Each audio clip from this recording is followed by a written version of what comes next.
So the more common reasons for infidelity to happen, right, is usually when the relationship doesn't make the person who has committed infidelity feels complete in a certain way. And the nature of the human brain is, even if the affair happened, let's say 1 month ago, and our relationship is like 10 years long, right, the duration, I will question everything in the entire course of the decade and not just what happened, a couple of months ago. Because that's the nature of the brain. We update our perception of the past based on where we are now.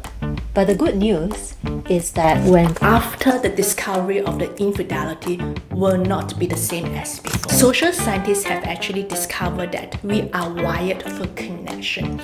And this connection is not just a simple connection, it is actually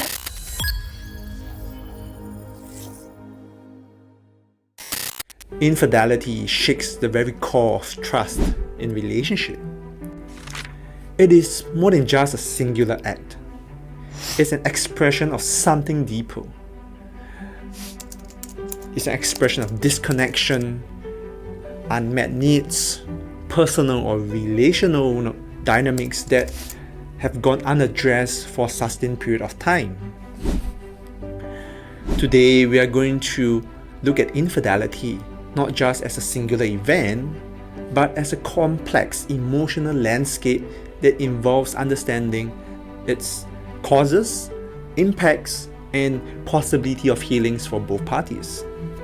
And together with us are various relationship practitioners who will provide us different perspectives through the experiences and through the work they have been doing so that we can have a grasp of a deeper understanding of what infidelity might really mean at its core. There's no single definition to infidelity across culture.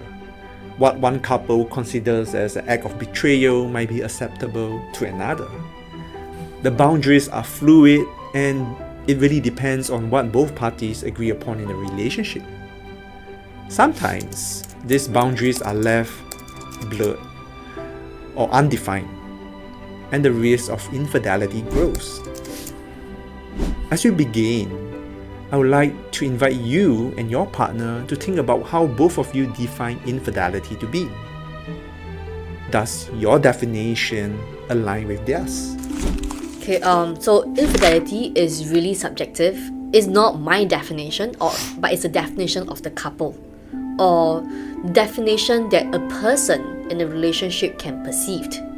So one of the problems is that, right, the couple may not have the same definition about what infidelity is. Because when you look at infidelity, it could also mean how money is being managed, the misuse of money. For example, if partner A chooses to spend 100k on an expensive item without telling partner B about it, is that a form of infidelity in its own way that is seeping through? Right? But of course, in this context here, we are talking more about relational infidelity, which can be things like having an emotional infidelity, that is, you feel that someone outside this relationship that you have a close relationship, close romantic relationship with. It can be physical intimacy, whereby the person who has committed infidelity actually having sexual intercourse with somebody, or even sometimes having a kiss is considered infidelity. So you see, there's also a range to that, right? And some people will consider texting random person of interest is considered infidelity. So the definition here is huge. It really depends on what you and your partner think, what has gone out of the boundary that matters more importantly than my definition of it. In certain countries or certain cultures, if a man were to actually engage in paid sexual services without really getting emotionally involved, that is considered okay. Or in certain cultures and in certain situations, some wives are more tolerant with their husbands having multiple mistresses, as long as their position as a wife is kept in place, and all these other mistresses or women that the man has does not interfere with the function of the house or even the solidification of the business that is related with this family as a unit. So I would say it differs, and therefore begs to the first point whereby the couple's definition of infidelity is more important than any definition given by an expert. So infidelity is quite a tricky topic because different couples have a different idea of what infidelity actually means. So for some couples, they would feel that as long as you are sharing something that you should be sharing with your wife, of your husband, of your partner, that is already considered infidelity. And for some couples, it's like you can share openly with your friends or like even your close colleagues, but as long as there is no physical intimacy that crosses any physical boundaries, that is still not considered infidelity. So I would say every couple, infidelity is a topic that it needs to be negotiated in an ongoing basis from both partners. Infidelity, because it's so different for every couple, I would say that as long as there's a breach of trust between what was agreed by both parties, that will constitute infidelity already. Yes. So I would say the issue with a lot of couples is that they don't actually discuss their boundaries clearly. And then when, a situation happens, and then they would say, oh, you crossed the line. And the partner might say, but I didn't realize I was crossing a line. And that's when it gets a bit blurry. But generally, I would say infidelity constitutes any verbal agreement between both couples that have been agreed upon, and there's a violation of this boundary. Okay, basically in short, alright, in summary, it is actually an action or a state of being unfaithful to another partner in a committed relationship, especially in an exclusive relationship such as marriage. And when that happens, a rupture, or what I call the attachment injury, will happen to the relationship. And when that happens, it requires repair and healing because the relationship after the discovery of the infidelity will not be the same as before. The challenge arises when these boundaries aren't explicitly discussed. Infidelity happens not just through physical acts, but through violation of trust and boundaries. Often, partners do not even know they crossed the line until the damage is done. Clear communications and boundary settings are key. Why does infidelity happen? It's easy to assume that infidelity stems from dissatisfaction in the relationship, but it's more complicated than that. It doesn't necessarily mean that you want something more from the relationship. Often, it's contributed by unmet emotional needs, personal struggles, or even internal void. As we explore this topic, I would like you to think about if any of these deeper issues have surfaced for your relationship, even though it didn't lead to infidelity.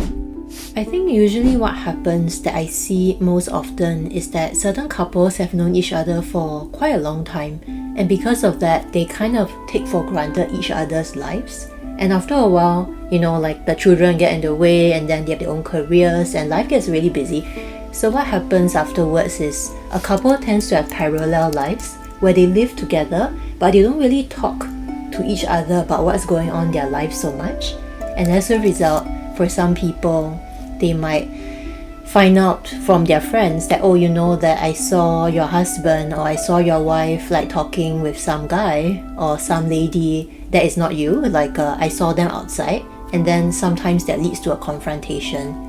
And whether it is considered infidelity for both partners, sometimes that comes into a question, because maybe to one partner, oh, I'm just having lunch with a colleague, like, what's the problem? But for some of them, they're having lunch with the colleague for quite a long time. So there's that sense that, is it considered a violation of boundaries if I'm just having lunch with a person? And for some people, it's like, oh no, there needs to have something physical, then it counts. So I do see both types of couples as well, where the relationship is more blur, or when there's actually like something more physical going on. So the more common reasons for infidelity to happen, right, is usually when the relationship doesn't make the person who has committed infidelity feels complete in a certain way, that there are certain voids that is not filled. But it doesn't mean that, the person B, we'll call them, right, is not good enough or anything.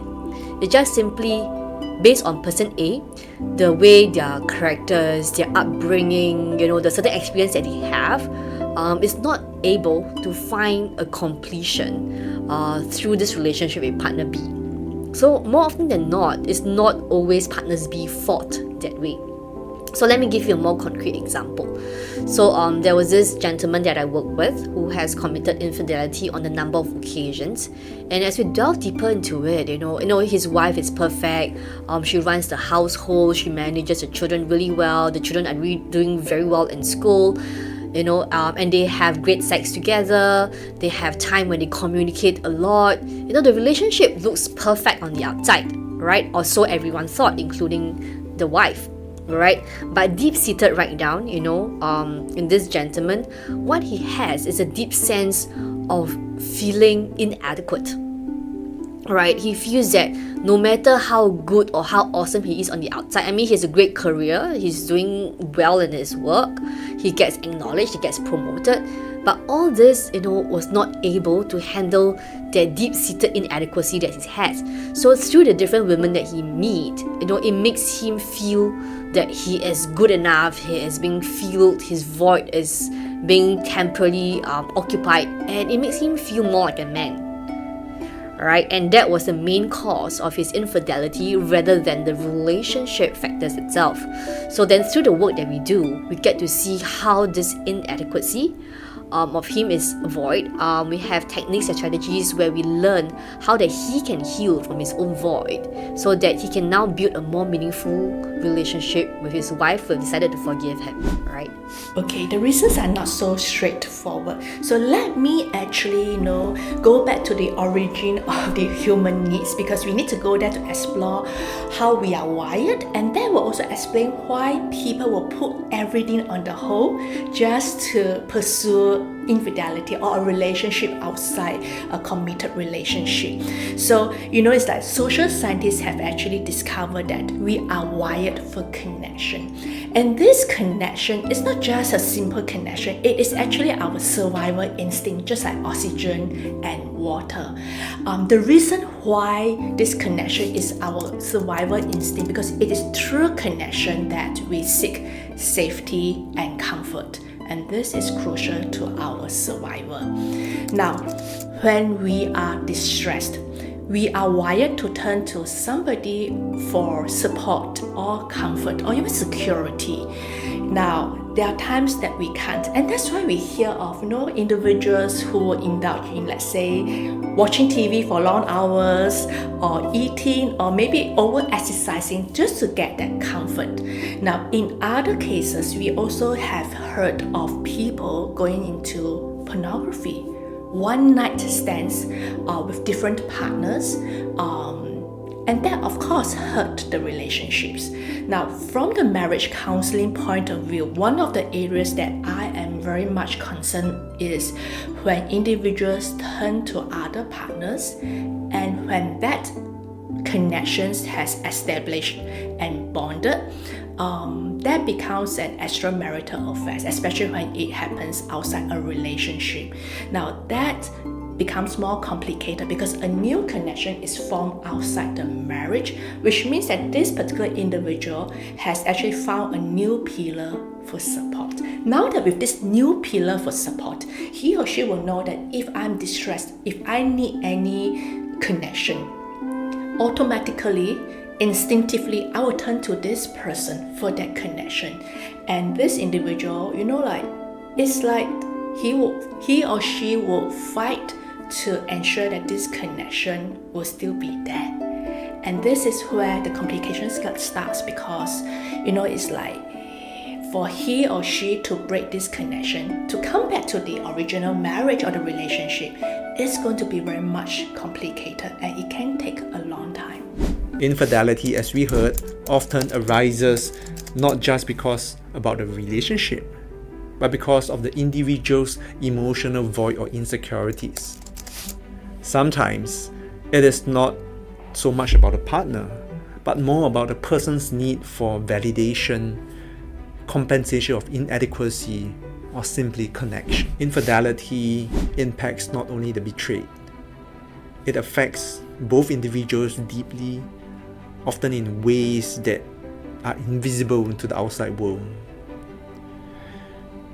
It ruptures the relationship, creating deep, intense emotional responses that just makes one feel so overwhelming. To the betrayed, the impact of infidelity can resemble trauma, leaving them with deep scars. For the one who cheated, they too will experience shame, guilt, and judgment of others. Now, as we move forward, I would like you to consider the toll that infidelity takes, not just as a physical act, but as a catalyst for deep emotional injury in a relationship, in you, in me.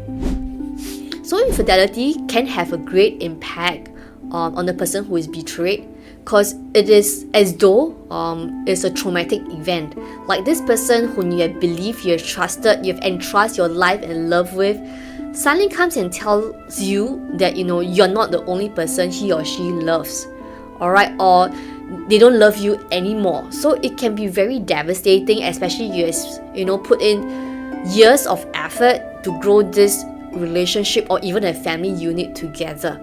So this sudden break of trust can impact the person who is betrayed quite severely, emotionally and psychologically.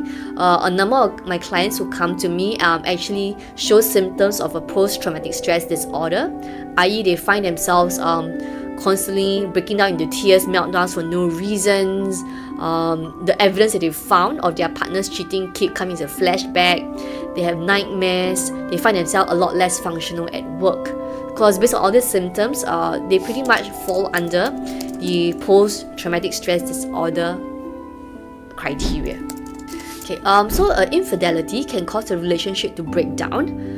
But then, I do see that in couples who then believe that they can work things out, it becomes a place for them to regroup themselves, right? Because when a breakdown happens, you're just saying that the previous structure or the previous ways of doing things didn't work, and let's build a new structure that can hold our love in place, right? So there are couples that I work with that has come out and emerged even stronger after an episode of infidelity, where they can realign themselves, their own personal needs and wants and goals and dreams, and then bring this back into the couple situation and reset a new visions and new boundaries for their relationship moving on forward. Okay, so for the person who is so-called betrayed, right? Usually what happens is there'll be a sense of disbelief, usually, like the body tends to freeze because they can't believe this is happening.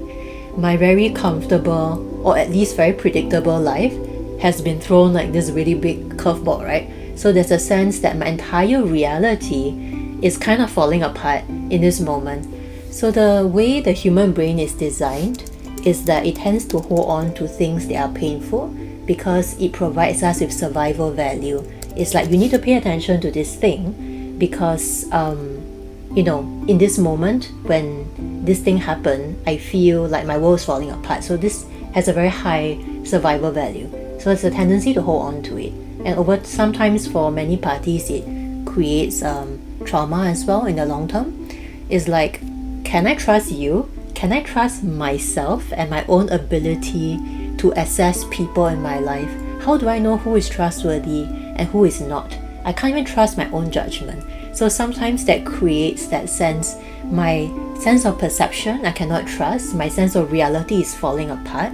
And the nature of the human brain is, even if the affair happened, let's say 1 month ago, and our relationship is like 10 years long, right, the duration, I will question everything in the entire course of the decade and not just what happened a couple of months ago, because that's the nature of the brain.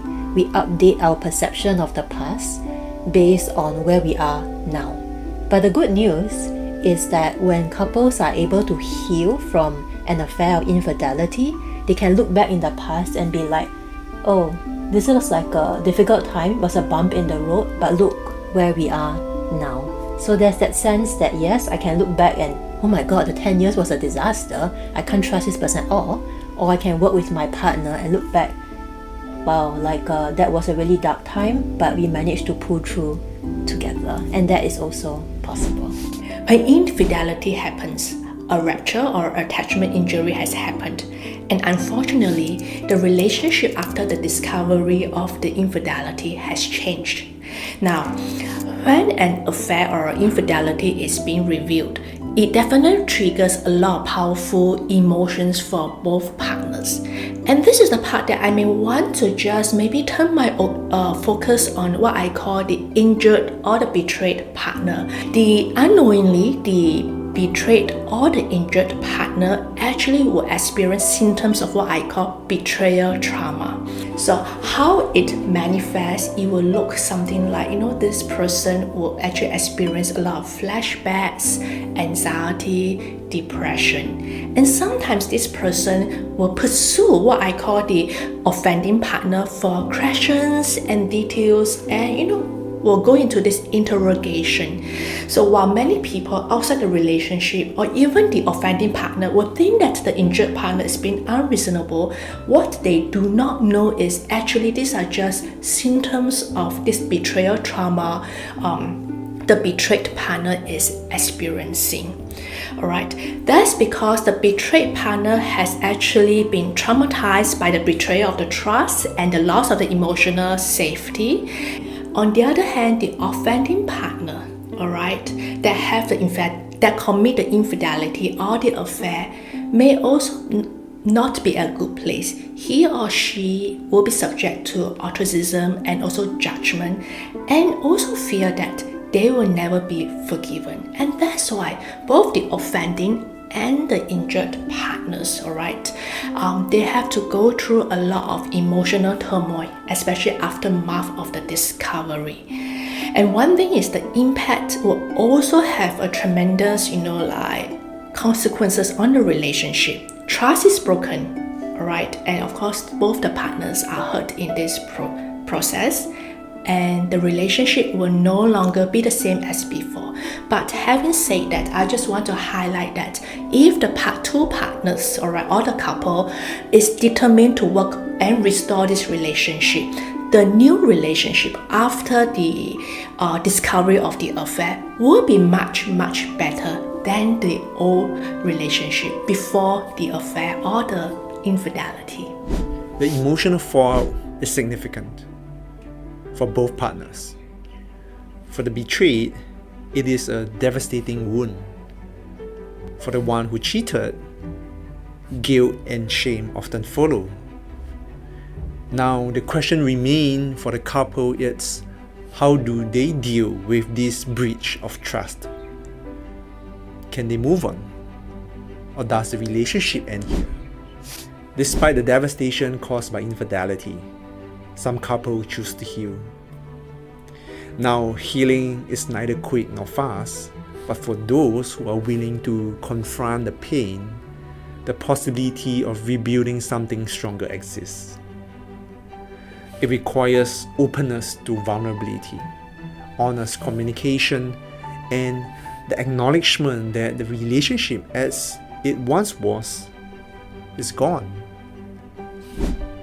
However, from the ashes, something new can emerge if both partners are committed to heal together. Now, think about your relationship. When trust has been broken, how would healing look like for you? Healing doesn't mean going back to what once was. It is about creating something new, something that is built on deeper trust, transparency, and understanding. Now, for those who are willing to do the hard work, the relationship that emerges after infidelity can be stronger and more resilient than before. Infidelity is one of the greatest challenges a relationship can face. And as we have explored, infidelity is more than just the physical act. It is about the unmet needs. It is about the emotional fallout between two persons. It is also about the possibility of healing. For some, infidelity might mark the end of the relationship. For others, it is a turning point.